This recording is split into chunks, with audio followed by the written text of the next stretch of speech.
If you know anything about YouTube and football, chances are you've heard of #United.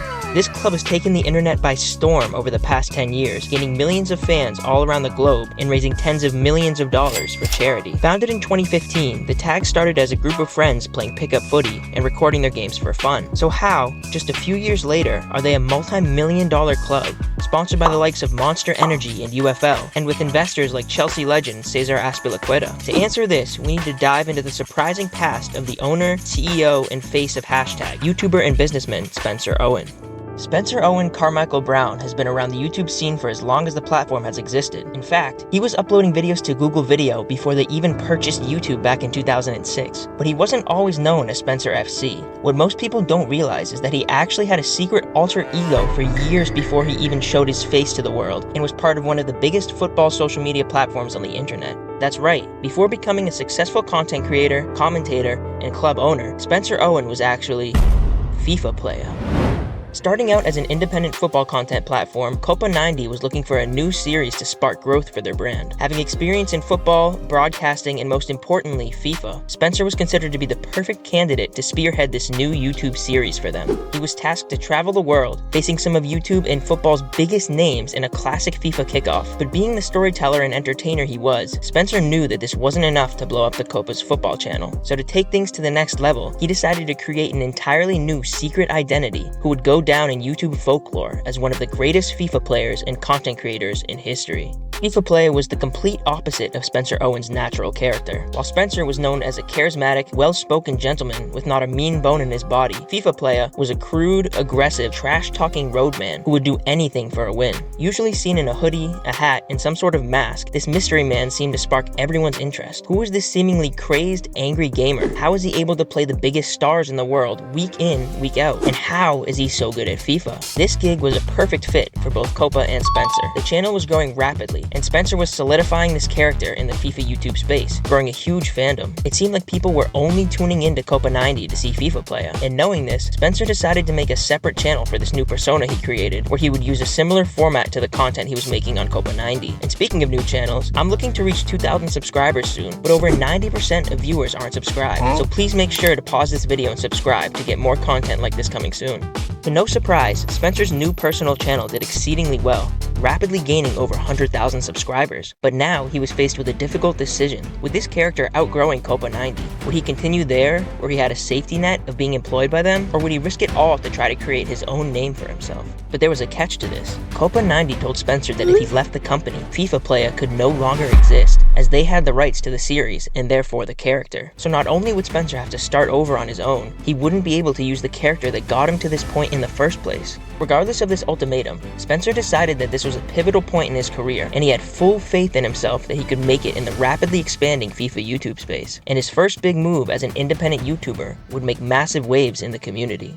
Although FIFA Play had been killed off with his departure from Copa 90, Spencer had still made numerous connections with some of the biggest influencers on the platform, such as Nepenthes, KSI, and Miniminter. He wanted to use this star-studded list of creators to do something that had never been done before: organize a massive IRL soccer match full of YouTubers and footballing legends for the world to see. And not only was this going to be one of the biggest YouTube events in history, but it was also for a great cause. One of Spencer's childhood friends had died from leukemia, and he wanted to use his platform to raise money for charity to help those in similar unfortunate situations. So not only were millions of people going to tune in because of how exciting this was going to be, but it was also a charitable event in which millions of dollars would be raised. And the match went better than even Spencer could have imagined. To this day, it's actually Spencer FC's most viewed video, receiving 20 million views. Teaming up with the Sidemen, both teams put out impressive rosters filled with a mix of YouTube heavy hitters and surprisingly talented players. Spencer FC ended up winning 5-2 in a hilariously entertaining match, but the biggest takeaway for Spencer was just how much attention they were able to receive doing IRL football content. They were able to raise almost £5 million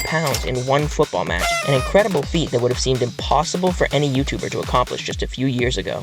Holding a few more charity matches over the next couple of years, Spencer had found his niche and his passion as a creator, creating a football team with a cult following and fostering an online community of super fans. So with this third annual charity match, Spencer FC wanted to do things a little differently. He would show up with not a one-off charity team, but an established club full of YouTube royalty, childhood friends, and some of the biggest legends of the sport, and the team would be known as #United.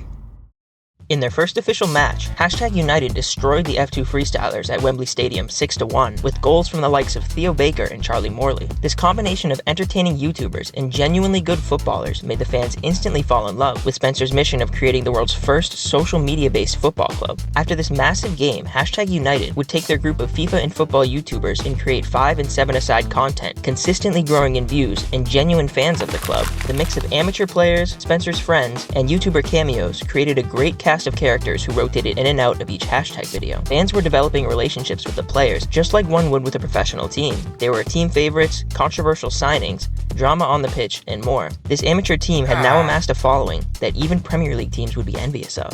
After doing exclusively short-sided, exhibition, and Sunday League matches, Spencer kept building the brand of #, showing up with a more competitive side each year. You were starting to see fewer big-name YouTubers as they started to improve year over year, and they could get away with this because they had already built a die-hard fanbase who were coming back for every matchday vlog to support the club. Similar to how Spencer was able to separate himself from his FIFA player character, # was able to transition away from a strictly influencer-based club. Even as an experienced outside back, Captain Spence was dropping out of the starting 11, as he just couldn't keep up with how good the team had become, and by removing himself from the team as a player, he was able to put all of his time and effort into growing # into a serious football team, and they were about to make the biggest leap in the club's history. In 2018, Spencer and #United announced that they were making the jump from amateur football to non-league. This was going to be the biggest change in personnel the Tags had seen from one season to the next, as the jump from Sunday League to non-league football is massive in England, considering how deep their football pyramid is. They made some serious additions to their side, including Harry Honesty, a rapid and strong winger from East Thurrock Town.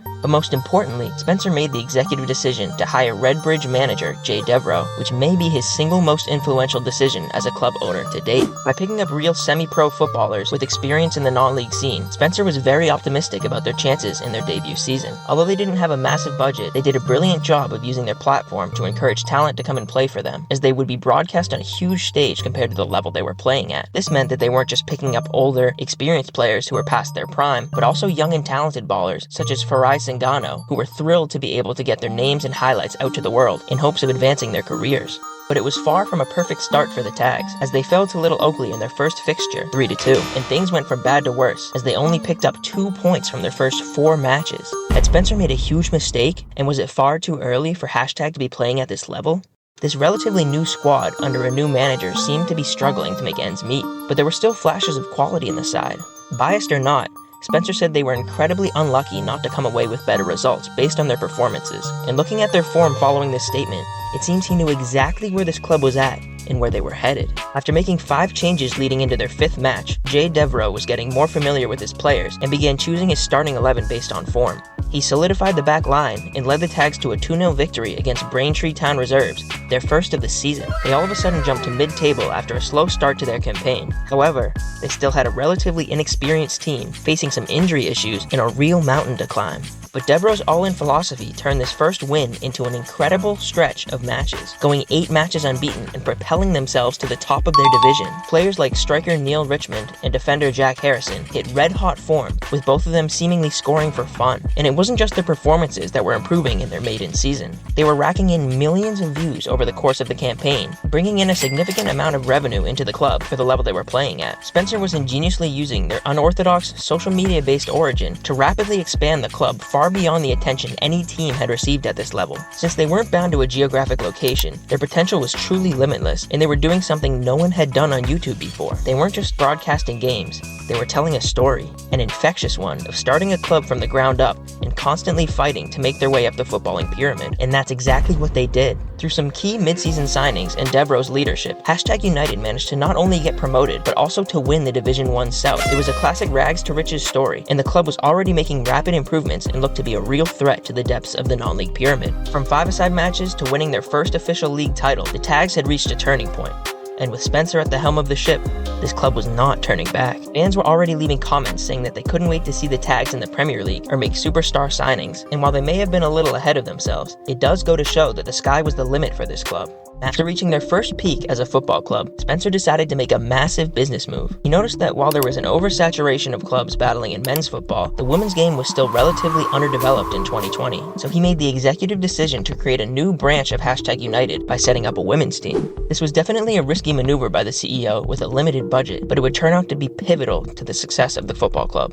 While Hashtag's men's team was a grassroots approach to building a football side, where he built a squad from the ground up, the way that he went about forming their women's side was a completely different approach. Spencer concluded that starting a female side from the ground up wasn't necessary, as the women's footballing pyramid was an untapped gold mine. There was an abundance of talented players that just didn't have the adequate resources to make the jump to the highest levels of the game. So using his platform and some of the resources gained from winning their first league title, Spencer and Hashtag decided to do a merger deal with then AFC Basildon, who were a respectable side in the Women's National League South. And after becoming Hashtag United Women, the club became immediately successful, rising through the semi-pro leagues and winning multiple club trophies. This included 5-goal wins against Norwich City and QPR, some of the most historic clubs in England. But it wasn't just this new women's side that was becoming serial winners. After winning a league title in their first season as a non-league side, Hashtag went on to get 2 more promotions between 2020 and 2023. During this time, they also made an impressive dark horse run in the FA Cup, making it 4 rounds into the competition. They continued to gain a following on YouTube, surpassing the 500,000 subscriber mark, an unbelievable milestone for a team at this level. They used their following to make bigger and better signings, including Somali international Sak Hassan, and even a loan move for Chelsea youngster Ted Kurd. It seemed as if Hashtag continued to outgrow their own level, in the sense that their clout and international fan base gave them the ability to sign players that normally wouldn't play for a club in the 7th level of English football.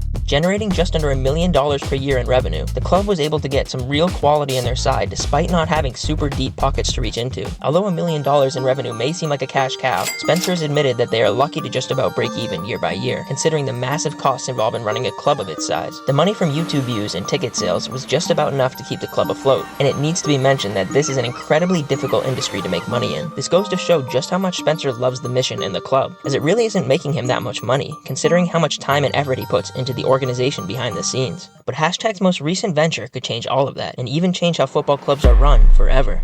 From already receiving investments from former Chelsea legend Cesar Azpilicueta and an undisclosed amount of financial support from KSI and the Sidemen, Hashtag United are by no means struggling for funds. However, after spending 2 years at mid-table in the 7th division, Spencer was worried that the Tags were reaching a sort of plateau, both monetarily and as a football team. So to try and take the club to the next level, Hashtag United are going public. That's right, Spencer and the Tags have teamed up with Republic Europe to allow their massive fan base to be able to buy shares in the club to help advance the business. Spencer actually got this idea from a club that he has part ownership in, Spanish second-tier side Real Oviedo. After being faced with possible bankruptcy in 2012, Oviedo decided to team up with their biggest supporters to create shares in the team. This meant that those who wished to help the club could buy a percentage of the company to not only help them from going under as a business, but also to get exclusive perks that regular fans wouldn't have access to. This included yearly events with the club and also free admission to home games for fans who lived outside the country. Through this innovative business move, they were able to raise millions of dollars for the club, doing more than enough to turn things around for them. And Spencer, who was seen as a football innovator himself, loved this idea so much that he bought a considerable amount of shares in the club, becoming an instant mega fan. He's since visited multiple times to attend matches, and has even done a Hashtag collaboration in which he took many of the members of the team over to Spain to make content with them. This way of raising funds while also building a professional network for a football club was eye-opening to Spencer, and it had a great influence on how he's approached his ownership of Hashtag United, both as a business and a football club. So following in Real Oviedo's footsteps, Hashtag United teamed up with Republic, an online platform built for startups to receive public funding. They've worked with other clubs including Wolverhampton Wanderers, and would be the perfect fit for the Tags in their biggest venture yet. After setting up their campaign, Hashtag is projected to receive anywhere from £2 to £6 million, a life-changing figure for a club of Hashtag's size. This would go towards developing the men's and women's teams, giving better opportunities for their players and staff. Additionally, Spencer has hinted at looking to build or purchase a stadium for the Tags, which would be an absolute game changer for the club. If this campaign with Republic goes to plan, Hashtag United could see a massive increase in the caliber of players and ticket sales, which could propel them even further up the football pyramid. Who knows? We may even see Hashtag United make an appearance in professional football in the next decade. While running a football club is one of the hardest industries to tap into in the UK, Spencer has truly paved the way and set the blueprint for building a club from the ground up in the digital age. Teams no longer have to be bound by geographic location, relying solely on ticket sales and sponsorships to flourish. Since Hashtag's astronomical rise, other influencers have followed suit, such as football side London Movements and five-a-side club Five Guys. There's even an argument to be made that the new Baller League, an influencer-based football league with KSI as commentator and president, wouldn't have even been a thing if it weren't for Spencer's genius innovation in sports and media. Not that Spencer himself would ever claim that, he's way too humble.